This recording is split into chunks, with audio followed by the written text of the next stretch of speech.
Seigneur, permets à ceux à qui la notion de foi a baissé, à ceux qui ne prennent plus goût à la vie chrétienne et à ceux qui sont destinés à la vie éternelle, de comprendre la portée de ce message. Quand Dieu a une promesse sur toi, tu ne peux pas arrêter le message, car sa souveraineté te rattrapera. Donc, tu as un témoignage à quelque part. Alors, pleure en regardant ta situation aujourd'hui comme Jacob, mais vois en vérité ce que Dieu te réserve demain, ton Israël. Ce qui te fait mal ou pleurer aujourd'hui sera la cause de ta louange demain. Même si le temps présent ne témoigne pas de toi, sache qu'il y a une fin qui t'attend, car la personne à la promesse n'est pas la même personne au stade de l'accomplissement. Donc la fête changera des camps. Même si tu ne veux plus croire, le ciel croira à ta place, car Dieu ne t'a pas mené si loin pour t'abandonner. Donc tes doutes ne feront pas douter Dieu. Comme Job a tout perdu, mais il n'a jamais perdu Dieu. À cause d'Abraham, Dieu a fait la promesse à Isaac.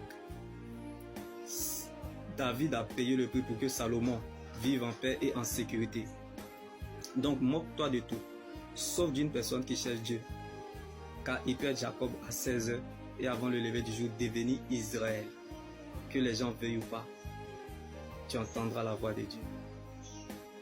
Mon Dieu se révélera à toi. Il changera ton identité et ton nom. Non pas parce que tu as raison, mais parce que tu es sa raison. Dieu fera par toi pour toi sans toi. Il n'arrangera pas, mais il s'arrangera à ton sujet. Car la grandeur ne surprend pas les grands. Donc quand tu vois un Goliath, c'est parce qu'il y a un David qui est là. Dieu ne rend pas grand, mais il rendra ton nom grand. Comme Dieu a nommé Saül, mais il a choisi David. La vie de Dieu qui est en toi est trop importante pour qu'une flèche te tue. Si ton rêve ne fait pas peur ou tes espoirs ne dérangent personne, au point de susciter des réunions secrètes à ton sujet, c'est que tu n'es pas né pour être assis sur des trônes. Alors ne pleure pas, le jour que tu apprendras ces complots contre toi, c'est le signe que tu es le futur roi comme David et le futur reine comme Esther.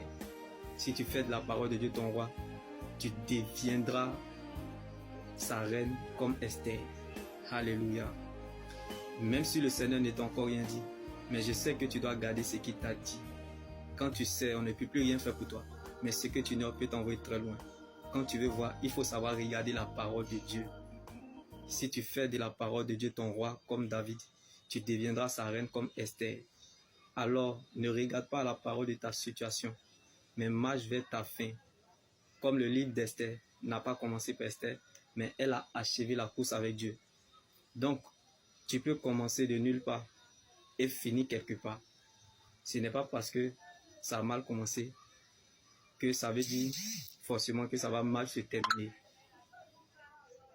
Dieu n'est pas obligé de composer avec vous, car lorsqu'il met son choix sur quelqu'un, on ne comprend rien dans sa vie. Donc si tu as l'impression qu'il y a plein d'incertitudes autour de toi, c'est qu'il y a quelque chose de nouveau qui se passe. Quand Dieu est silencieux, c'est qu'il est en train d'agir. Donc il va réagir en lavant son nom dans ta vie au nom de Jésus-Christ. N'abandonne pas et ne quitte pas le processus, car on ne combat pas pour avoir la victoire, mais on combat dans la victoire dans le nom de Jésus-Christ. Alors, quelle que soit votre position, soyez consolés depuis votre position, car Dieu n'a pas changé de position. Jésus est le même hier, aujourd'hui, demain et demain éternellement. Donc la parole de Dieu est notre position. Shalom.